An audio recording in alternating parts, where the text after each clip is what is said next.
50,000 रुपये मागणाऱ्या नायब तहसीलदाराच्या टेबलवर शेतकऱ्यांनी फेकले पैसे. बदनापूर तहसील कार्यालयातील धक्कादायक घटना.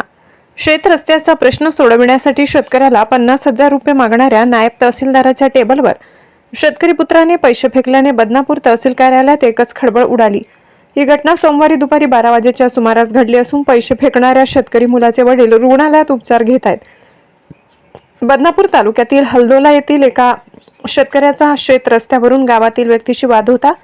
या प्रकरणात तहसील कार्यालयात त्यांनी अर्ज दाखल केला होता. मात्र तहसील कार्यालयाने शेतकऱ्याच्या विरोधात निकाल दिला.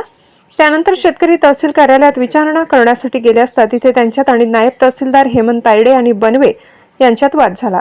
नंतर शेतकऱ्याला हृदयविकाराचा झटका आल्याने जिल्हा सामान्य रुग्णालयात उपचारासाठी दाखल करण्यात आले. मात्र दुसऱ्या दिवशी त्यांचे भाऊ आणि पुतण्या यांनी नायब तहसीलदार हेमंत तायडे यांनी 50,000 रुपयांची मागणी केल्याचा आरोप करत तायडे यांच्या टेबलवर पैसे फेकण्याचा प्रकार घडला.